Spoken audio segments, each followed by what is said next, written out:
Las personas que necesitan de su ayuda son mujeres embarazadas con complicaciones en el parto, niños con anemia grave, personas con traumatismos graves, individuos que se someten a intervenciones quirúrgicas y médicas complejas y aquellos que padecen cáncer.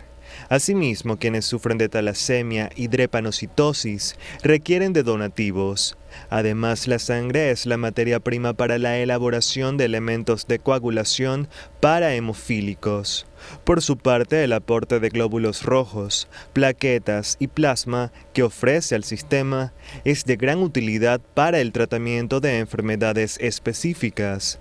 Según cifras de la Organización Mundial de la Salud, la tasa de donación por cada 1.000 habitantes supera el 30% en países de ingresos altos, el 10% en los de ingresos medios y el 4% en los de ingresos bajos. Y de esta manera comenzamos el día de hoy. Vamos a hablar sobre donación de sangre, sobre hematología.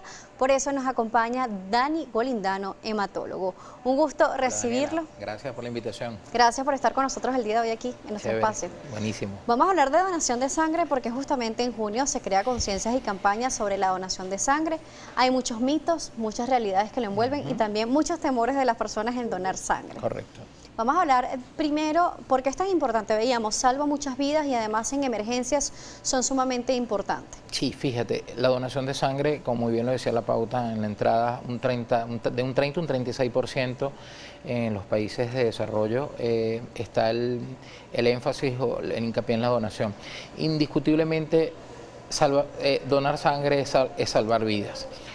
Por cada donación de sangre o sangre completa tú estás salvando 3 vidas, porque no solamente contiene los glóbulos rojos, sino también tienes plasma, contienes plaquetas de eso mismo hemoderivados. No solamente en las patologías tumorales o patologías neoplásicas van a salvar la vida. Actos quirúrgicos, de hecho, la donación de sangre se considera un acto médico y tiene un fin médico como tal. En este momento hablamos de un donador y un receptor. El que dona la sangre y el que la recibe, que recibe el nombre de receptor. Este receptor no solamente puede ser, como te expliqué, un paciente con una enfermedad crónica, una enfermedad aguda, sino un paciente que haya tenido un accidente de tránsito, una herida por armas de fuego, herida por armas blancas. Se ve con muchísimo, o es de mucha importancia en las salas de emergencia, porque esto salva la vida en un momento de una situación crítica a un paciente. Incluso se necesita, no solamente para las intervenciones de emergencia, sino incluso las electivas. Hay que tener un reservorio de sangre en caso de que se presente alguna situación con el paciente. Correcto, que se pueda presentar alguna emergencia, que muchas veces se pueden presentar dentro de un acto quirúrgico, una cirugía que quizás tiene un grado alto de seguridad, pero se presenta en este momento un sangrado inesperado, puede salvar la vida de este paciente, ya sea sangre total, como te comenté, glóbulos rojos, plaquetas o plasmas en este momento para este paciente. ¿Existen diferentes tipos de sangre o factores? Sí.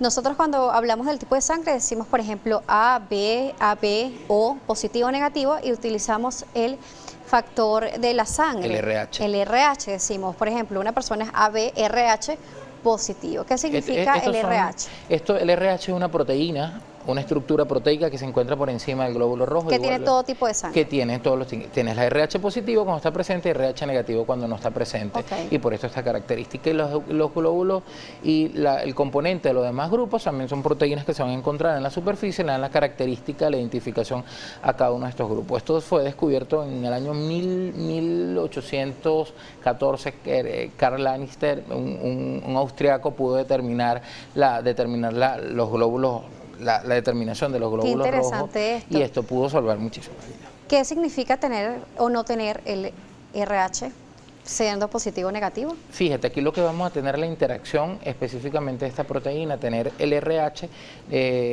te da la compatibilidad de un glóbulo rojo específico para un determinado receptor. El no tenerlo no te va a tener la presentación de los anticuerpos si recibe un paciente con otras características. Siendo yo, por ejemplo, positivo, ¿no puedo recibir sangre de un negativo, por ejemplo? De un negativo, porque tendrías una interacción importante allí, una reacción antígeno-anticuerpo. Vas a tener anticuerpos que van a atacar esta proteína o esta estructura proteica. Le quería consultar, incluso he leído algunos estudios sobre la planificación familiar y sobre la interacción de los tipos de sangre de los padres del bebé. ¿Qué tanto lo determina? ¿Realmente ser compatible o no a través de la sangre? De hecho, hay una patología muy específica que es conocida como el factor RH en el recién nacido. Cuando tienes papá o mamá con incompatibilidad de RH, utilizas un tipo de vacuna que se conoce como vacuna Rogan, que es la que te va a permitir transferirle una inmunidad a este componente. Pero cuando tenemos el caso de un bebé que tiene incompatibilidad del RH, se pueden manifestar estos anticuerpos que te estoy comentando y atacar estructuralmente al bebé y producir un efecto devastador en el niño con un evento hemolítico. Empieza a destruir los glóbulos rojos del bebé y por lo tanto se conoce como la enfermedad de recién nacido, la enfermedad de RH. Claro, normalmente no todo el mundo hace planificación de este estilo. Pueden hacer planificación de otro tipo, pero no toman en cuenta los factores sanguíneos para ello. ¿Quiénes no son compatibles? Por ejemplo, que pueda desencadenar este factor en el niño. Aquí la regla... Un ejemplo. La regla típica es que seamos, por ejemplo, mamá RH, que sea RH negativo o RH positivo. En este caso, aquí tendremos que hacer este tipo de planificación, recibir la vacuna a la semana 28, luego del nacimiento, para evitar que todo esto ¿Positivo y negativo podría dar?